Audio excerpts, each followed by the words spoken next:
There are rivers that flow through the land, and there are rivers that flow through the hearts of men. In a quiet village where the earth was red and the water ran wide and brown, the people believed the river was a gift. It fed their children. It cooled their skin beneath the hot sun. It carried their prayers downstream with the evening breeze. But every generation brings a test. This is the story of a young man named Teji who believed strength meant taking more than the next man. He thought the river was simply water and fish, something to be measured, trapped, and counted in silver coins. He did not yet understand that some blessings are sustained by restraint, not ambition. Listen closely, because this is not only a story about a river. It is a story about hunger, pride, consequence, and the kind of wisdom that arrives only after loss. The river is flowing. Let us begin. Have you ever tried to hold water in your fist? The tighter you squeeze, the faster it slips away.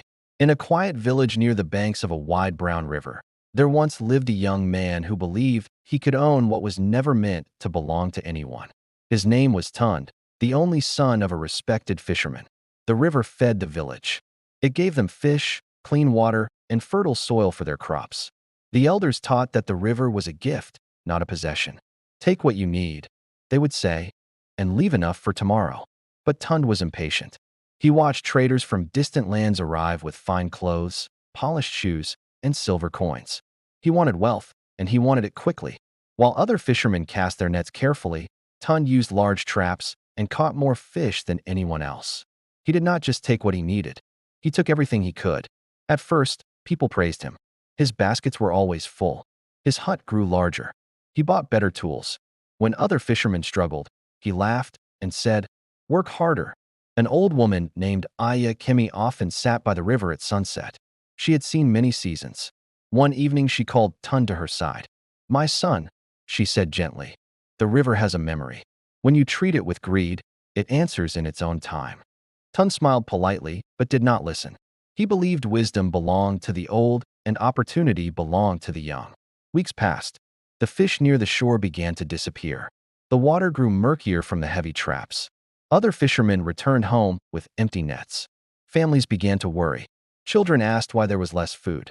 Still, Tund refused to slow down. "If I do not take it, someone else will," he said. "The river is wide. It cannot run dry." Then the dry season came earlier than expected. The sun burned hotter than before. The river shrank, pulling back from its banks like a wounded animal.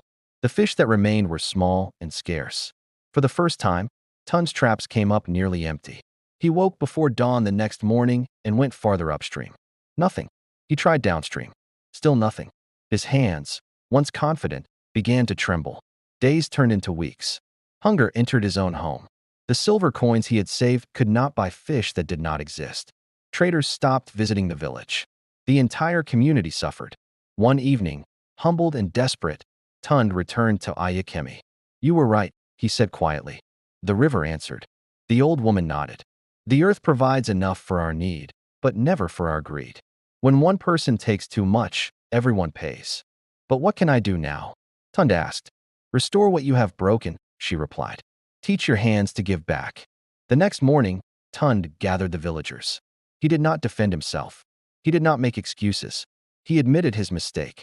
That alone surprised them. He proposed a new way. They would fish only on certain days. They would avoid catching small fish. They would plant trees along the riverbank to protect the soil. And most importantly, they would hold one another accountable.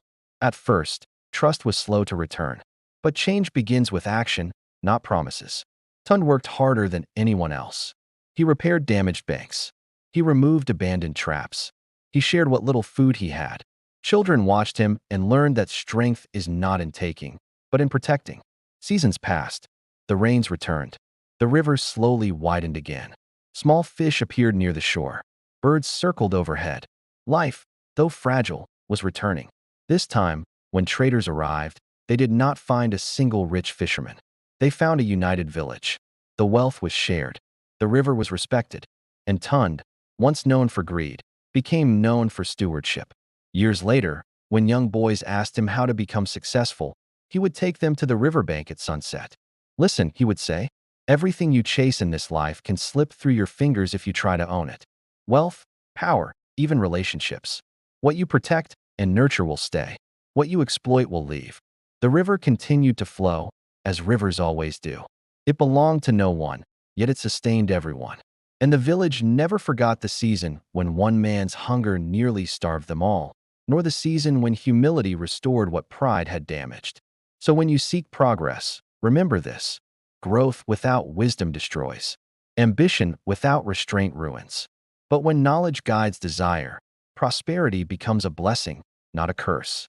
The river still flows. The question is, how will you treat what flows through your own hands?